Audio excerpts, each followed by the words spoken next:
여러분 행복하세요? 네. 행복하셨으면 좋겠습니다. 시인 로버트 프로스트는 시를 이런 시를 적었습니다. 훗날에 나는 어디선가 한숨을 쉬며 말할 것이다. 숲속에 두 갈래 길이 있었다. 나는 사람이 적게 간 길을 선택하였다. 그리고 그것 때문에 모든 것이 달라졌다. 라는 시를 적었습니다. 이 시에서 내포하는 것은 인생이란 선택의 연속이라는 뜻입니다. 여러분, 만약 인생이란 선택의 연속이라면 모든 사람들이 어떤 것을 선택하기를 원할까요? 당연히 좋은 일, 잘 되는 일, 그것을 선택하겠죠. 우리도 내 자신과 가족들이 만약 선택해야 한다면 모두 잘 되기를 바라겠죠. 어느 누가 잘못되기를 선택하겠습니까? 2002년 아시아의 노벨 평화상이라고 하는 막사이 사이상이 있습니다. 그 2002년 막사이 사이상을 수상하신 분이 불교계의 법륜 스님입니다. 법륜 스님이 증문즉설이라는 강연이 유명합니다. 거기서 질문하고 바로 대답하는 것이 유명한데요.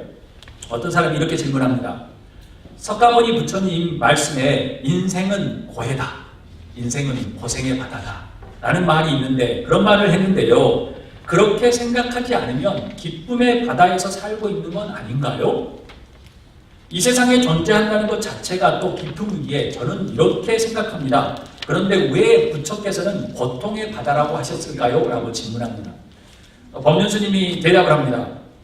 기분이 좋을 때 왜 기분이 좋아요? 일이 잘 되기 때문 아니에요? 그럼 기분이 나쁠 때는요? 뜻대로 안 될 때겠지요. 그럼 이 세상은 항상 내가 원하는 대로 다 되나요? 안 될 때도 있죠. 될 때도 있고 안 될 때도 있고, 그렇죠? 뜻대로 되면 기분이 좋고 행복하죠. 뜻대로 안 되면 기분이 나쁘지요. 그래서 인생은 고와라, 그것이 대풀이 되듯이 고통과 행복이 계속 돌고 도는 거예요. 그래서 윤회인 거예요 라고 이야기했습니다. 여러분, 왜 인생에서 풍랑은 찾아올까요? 왜 인생의 고통과 고난은 발생할까요? 왜 인생의 고아라, 즐거움과 고통이 계속 반복될까요? 내 자신 때문은 아닐까요? 아니면 타인 때문은 아닐까요? 저 철천지 원수 같은 남편 때문에, 저 천철지 원수 같은 아내 때문에, 저 그냥 못난 자식들 때문에, 아니면 못난 부모님 때문에 그런 고통이 찾아올까요? 아니면 사회 때문? 사회가 썩어서? 아니면 어둠의 세력, 사탄 때문에? 아니면 신께서 의도하는 것일까요? 이 질문은 사순절의 한복판에 서 있는 우리에게 아주 중요한 화두를 제공하는 질문입니다. 쉽지 않은 철학적이며 그리고 신학적이며 동시에 현실적인 풀리지 않는 질문들입니다. 확실한 것은 이 모든 인생의 풍랑과 고난과 고통의 원인은 참으로 복잡 다양하기 때문에 내 이유도 너의 이유도 다른 사람의 이유도 아닌 판명하기 힘든 복잡 다양하다는 겁니다. 그래서 쉽게 우리 입술로 저게 누구 때문이라고 말해서는 안 됩니다. 그것은 죄입니다. 그런 고통과 고난을 위해서 Walking with God Through Pain and Suffering이라는 책을 썼던 패스터 팀 켈러 목사님, 제가 많이 인용하는 뉴욕의 리디머 처치 전 목사님이십니다. 그분이 이렇게 표현을 했습니다. 기독교 복음은 고통을 정당한 것인 동시에 불의한 것으로, 하나님을 전지전능한 분이신 동시에 고난받으신 분으로 표현합니다. 중요한 말입니다.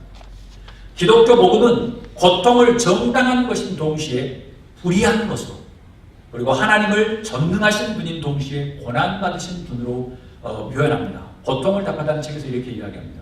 책에서 패스터 팀 켈러는 총 4가지의 고통을 접하면 사람들이 4가지로 표현하는 방식, 서사를 이야기합니다. 첫 번째, 고통이 오면 도덕적인 관점으로 이해합니다. 뭐냐면 고통은 내가 아니면 너가 도덕적으로 잘못했기 때문에 일어나는 것이라고 하는 것이죠.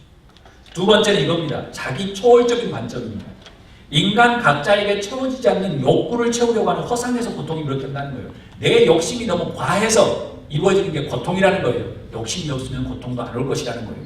맞을 수 있습니다. 세 번째, 운명론적인 관점입니다. 많은 사람들이 이런 것을 가지고 있기도 하죠. 특히 6억 명이 넘는 힌두이즘은 거의 이런 생각이 많을 겁니다. 운명론적인 관점은 뭐냐면 인간의 고통은 우리가 어찌할 수 없기 때문에 묵묵히 견디어내는 것이라고 이야기합니다. 아마 기독교인들 중에도 많은 생각을 가지고 있습니다. 네 번째는 이원론적인 관점입니다. 고통은 나쁜 것, 행복은 좋은 것, 뭐 이렇게 하면서 나누는 것이죠. 전쟁터라고 말하는 겁니다. 여러분은 어떤 입장을 가지고 계십니까? 복잡하게 섞여 있지요? 부인할 수 없는 것은 기독교 안에서도 이 네 가지 이해들이 상존하며 동시에 부작용들이 너무나도 일어난다는 겁니다. 인생의 고통을 만나면 사람들이 이야기합니다. 믿는 사람들조차도 이럽니다. 저 사람은 무엇인가 잘못했구만. 쌤통이다라고 이야기하죠. 또는 아이고 저 사람 욕심이 과했구만 그래 라고 이야기하죠. 그 고난을 묵묵히 잘 이겨내면 좋은 일이 있을 거야 라고 말합니다. 때로는 영적으로 승리하도록 합시다 라고 이야기합니다. 그러니까 이 네 가지의 우리가 고통을 만날 때마다 고난을 만날 때마다 반응하는 네 가지 방법 안에서 우리가 빠져나가기가 쉽지가 않습니다. 어떤 사람은 격려하기도 하고 어떤 사람은 비판하기도 하고 어떤 사람은 더 비판합니다. 이것이 우리가 인생의 풍랑을 만나면 머리와 입에서 토해내는 증상들입니다. 문화적인 반응들입니다. 오늘 말씀 제목이 풍랑 없는 인생을 기대하는가라는 제목입니다. 함께 본문 말씀으로 들어갑니다. 예수님께서 주옥과 같은 말씀을 하셨습니다. 씨 뿌리는 비유입니다. 근데 씨 뿌리는 비유와 전체적으로 해서 산상수훈의 말씀을 하고 난 다음에 저녁이 되었을 때 제자들에게 말씀하십니다. 바다 저쪽으로 가자. 바다 저쪽으로 가자. 저는 본문을 바탕으로 몇 가지 질문을 여러분에게 합니다. 첫 번째 질문.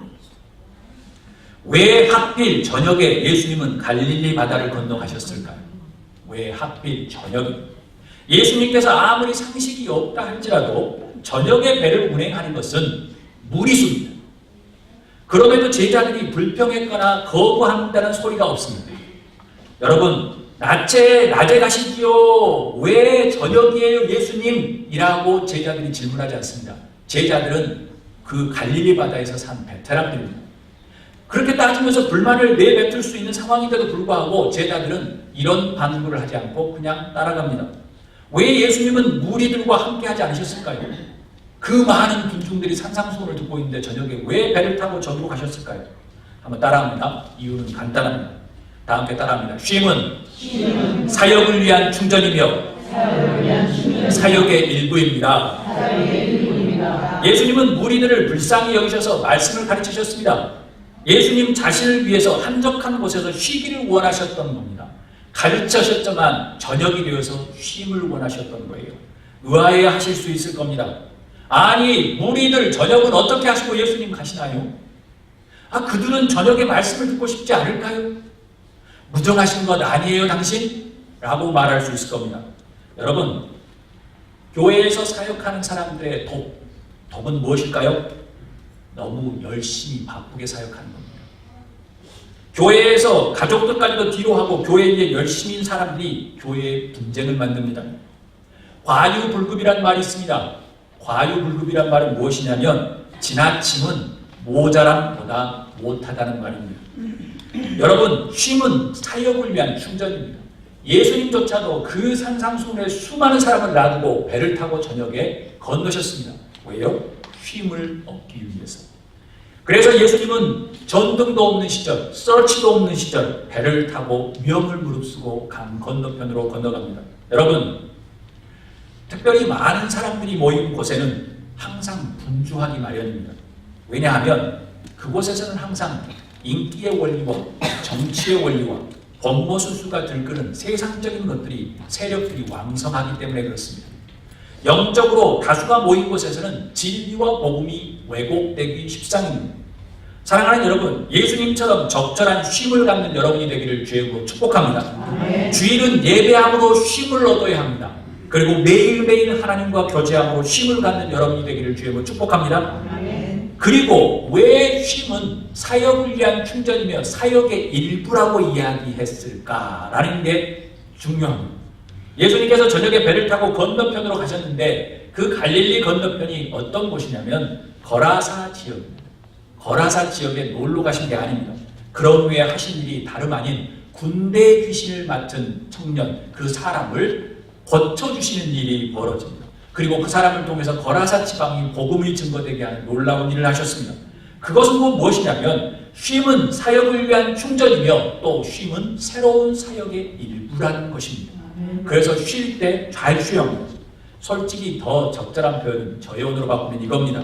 쉼은 자신의 신앙을 지키는 것입니다. 자기의 능력도 안 되는데 너무 열심히 하다면 문제를 많이 칩니다. 하라고 하지도 않았는데 너무 열심히 일하면 불만이 많이 생깁니다. 사탄이 막 푸시하는 거죠. 그래 열심히 해서 문제 만들어라는 겁니다. 잘 쉬는 여러분이 될 수 있기를 주의 이름으로 축복합니다. 그런 후에 예수님과 제자들은 무리를 남겨놓고 다른 베드로와 함께 떠납니다. 그런데 문제가 생겼습니다. 문제가 생겼어요. 나름 험하기로 유명한 갈릴리 바다에 돌풍이 불어서 파도가 배 안으로 들어와서 잠기기 시작합니다. 물이 배에 가득 차기 시작합니다. 이런 의문이 드실 수 있습니다. 두 번째 질문입니다. 한번 다 함께 읽습니다. 어떻게 예수님이 타신 배가 풍랑을 만날 수 있습니까? 아니 예수님이 타신 배가 어떻게 풍랑을 만날 수 있을까? 많은 사람들이 예수님을 믿으면 육신적으로 잘 될 거라고 생각합니다. 또 그렇게 복음을 증거합니다. 명동의 중앙의 거리를 가보면 이런 글들이 많이 있습니다. 예수 천당 불신지요. 그런 말이 많지요. 그리고 또 부흥회 하는 데마다 이런 이야기 합니다. 예수 만사 형통이라고 외칩니다. 그런 말을 하면 막 아멘 아멘 하면서 화답을 합니다. 저도 기도할 때마다 말씀을 증거할 때마다 모든 것이 합력하여 선을 이룹니다 라고 표현하면 사람들이 아멘이 큽니다. 왜냐하면 기복적이니까 그렇지요. 모든 것이 합력하여 선을 이룬다는 이 말은 성서를 자세히 들여다보면 육적인 표현보다는 영적인 표현입니다. 예수님과 하나가 되고 성령이 거하시는 성전으로서 살아가는 영적인 사람들은 육적인 것이 다소 부족할지라도 영적으로 기쁨과 행복이 충만하다는 겁니다. 그럼 어떻게 감히 예수님이 타신 배가 풍랑을 만날 수 있을까요? 불가능한데 가능한데 정말 예수님이 풍랑을 만났습니다.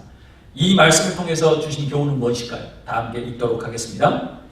신앙인도 교회도 풍랑을 만날 수밖에 없다. 반복적으로 만나야 한다. 왜일까요? 인생의 풍랑과 고통을 만나야 신앙과 교회가 진실로 세워지기 때문입니다. 교회의 머리는 예수님이십니다. 아멘. 우리는 하나님의 성령이 거하는 성전입니다. 아멘. 교회와 성전은 무엇에 의해 세워지냐면 돌에 의해 세워지지 않습니다. 돌에 의해 세워진 것은 하나님은 몇 년 있다가 무너뜨리십니다. 무엇에 의해 세워지냐면 성도들의 순교의 정신으로, 순교의 신앙으로 세워진 것입니다. 지금 미국의 성도의 순교의 정신으로 프로테스탄트와 청교들이 세운 그 신앙이 조금씩 말라가고 있습니다. 그래서 수많은 사람들이 수십 년 전부터 개탄하는 겁니다. 그 순교의 정신을 다르게 표현하면 이겁니다. 믿지 않는 사람과 구별되는 것을 위하여 오늘 주일에 오신 여러분들처럼. 그런데 믿지 않는 사람과 구별되지 않는 미지근한 신앙인들은 결국 거룩함을 잃게 됩니다. 그리고 밟히는 소금처럼 길바닥에 버려집니다. 그래서 신앙인과 신앙의 가족과 교회도 고통과 풍랑이 절대적으로 필요합니다. 그러지 않으면 우리가 올바로 설 수 없기 때문에 그렇습니다. 사랑하는 여러분, 여러분과 가족과 교회의 풍랑과 고난을 잘 이겨나갈 수 있기를 주여 축복합니다. 네. 미안한 이야기지만 하나님은 자신의 뜻을 이루기 위해서 사랑하는 신앙의 가족과 교회를 부수시기도 합니다. 그것은 사실입니다. 더 강한 메시지를 원하실 때는 더 강한 풍랑과 고난을 주셔서 흩으십니다. 그런데 그것은 매일 깨닫는 자입니다. 여러분이 만나는 고통과 풍랑이 여러분과 가족, 교회를 더욱더 굳건하게 세워갈 수 있기를 주여 축복합니다. 그런 의미에서 인생의 풍랑과 고통은 반복적으로 만나야 합니다.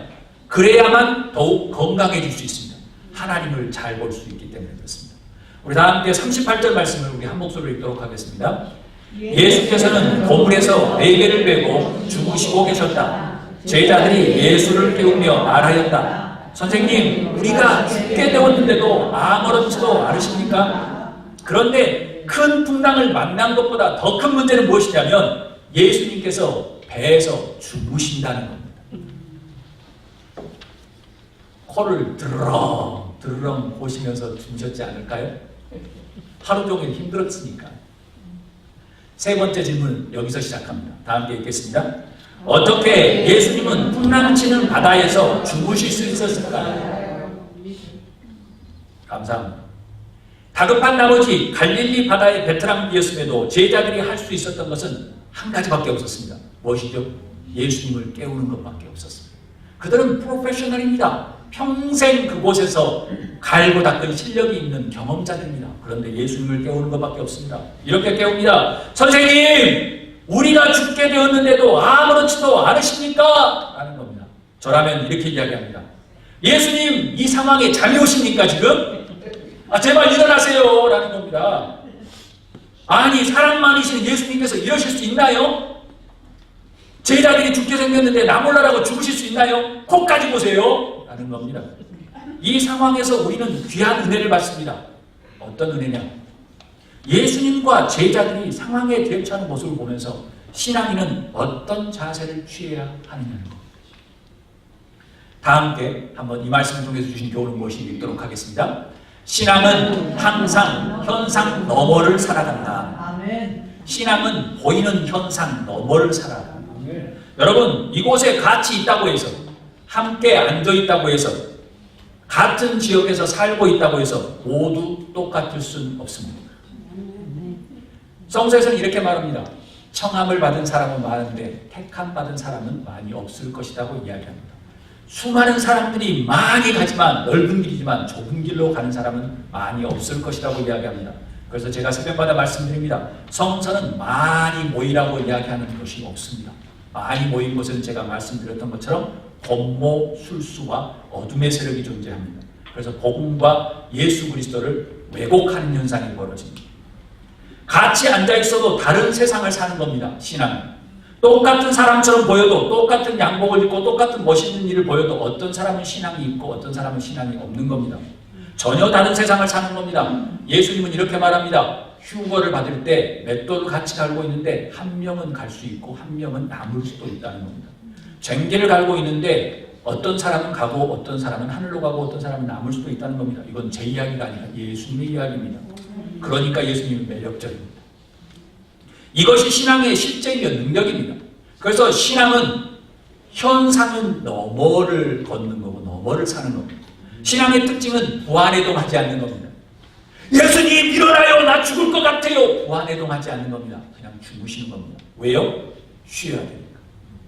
안절부절 불만투성이처럼 다투거나 목소리를 높이지 않습니다. 개인들도 가족도 교회도 영성이 깊은 사람들은 뿌리가 깊은 사람처럼 흔들리지 않습니다. 그래서 구약의 심지가 견고한 사람은 하나님의 은혜를 임한다고 이야기합니다. 이랬다 저랬다가 아니죠. 조용하지요. 내일이면 후회할 일을 왜 그렇게 안절부절 성급하게 날립니까? 예수님, 이 상황에 잠이 오시나요? 제발 일어나서 우리를 어쩌시라니까요? 라고 말하는 것. 방지 1분 후면 다 모든 문제는 끝날 터인데 그렇게 호들갑입니다. 이미 일어난 일을 어쩌라는 겁니까? 그냥 기도하면 되는 겁니다. 이 현상 속에서 하나님은 무엇이라고 말씀하십니까? 이 현상 속에서 하나님은 무엇이라고 말씀하십니까? 예수님이라면 어떻게 하실까? 라는 것을 귀 기울이면 되는데 예수님을 드렁드렁 깨우면서 원망을 하는 겁니다. 예수님처럼 어떻게 섬길 것인가? 어떻게 위로하며 세워줄까? 기도하면 되는 건데 먼저 희생하며 순교하겠지요. 이것이 신앙입니다. 신앙은 현실을 보는 것이 아니라 현실 너머에 하나님의 뜻을 보기 때문에 그렇습니다. 신앙은 그래서 말이 아니라 행동입니다. 사랑하는 여러분, 남들이 싸운다고 해서 함께 싸우지 마십시오. 남들이 목소리 높여서 분쟁하고 불만을 토한다고 해서 그들을 따라가지 마십시오. 신앙은 보이는 현상 너머를 살아가는 겁니다. 똑같이 좋은 옷을 입고 예배한다고 해서 다 신앙이 있는 게 아닙니다. 우리 교회는 알겠지만 영에 사로잡혀 사는 사람, 하나님의 성전으로 사는 사람, 하나님의 은혜에 잠겨 사는 사람은 보이는 세계가 아닌 보이지 않는 그 하나님의 나라를 살아가는 겁니다. 그 하나님의 나라가 우리 안에 있기에 비록 돈은 많이 없을지라도 육신은 건강하지 않을지라도 기쁨과 행복이 가득한 겁니다. 그것이 모든 것이 합력하여 선을 이루는 겁니다. 참된 신앙의 사람으로 살 수 있기를 주님을 축복합니다. 그 다음 함께 39절 말씀을 읽도록 하겠습니다.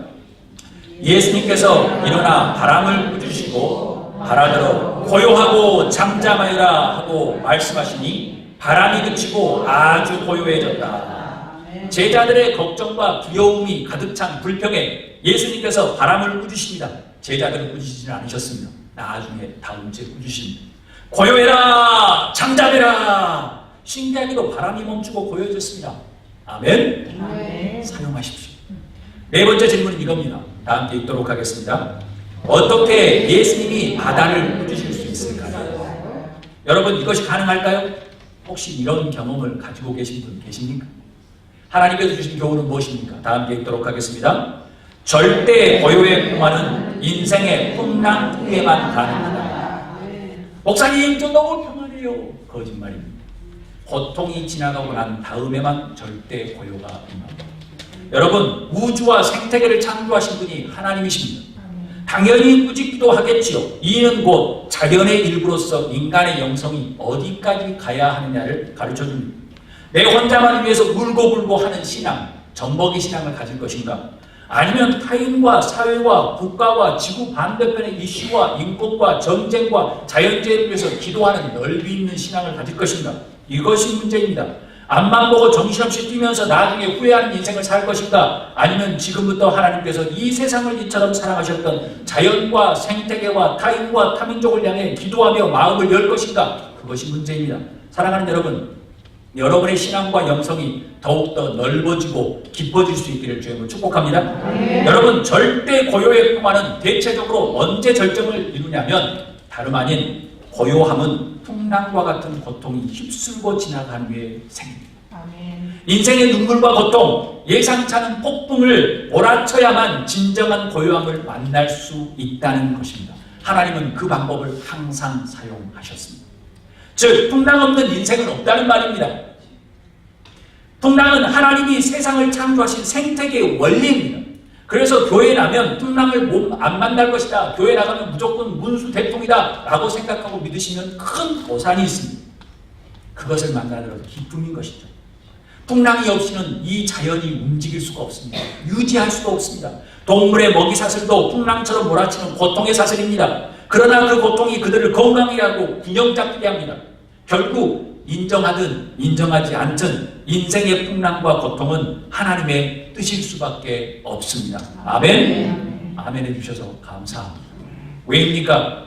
인간은 인생의 폭풍과 고통의 순간에 하나님 앞에서 겸허해지기 때문에 그렇습니다. 절대 고요의 평안에 거하시는 여러분이 되기를 주님으로 축복합니다. 아멘. 사랑하는 여러분, 혹여 어려운 고통의 순간을 보내며 잠 못 이루고 계십니까?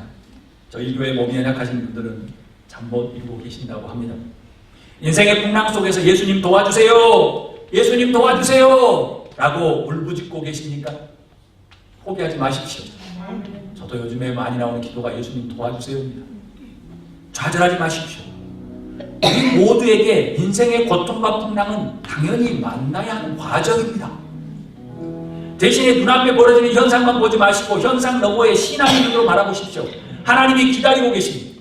하나님의 놀라운 은혜가 임할 것입니다. 세상이 절대 이해할 수 없는 절대 고요의 평화가 그곳에 존재합니다. 여러분, 기독교 역사에서 절대 평화의 순간은 언제였을까요? 다름 아닌 박해의 시기에 임합니다. 박해의 순교의 정신교에 임합니다.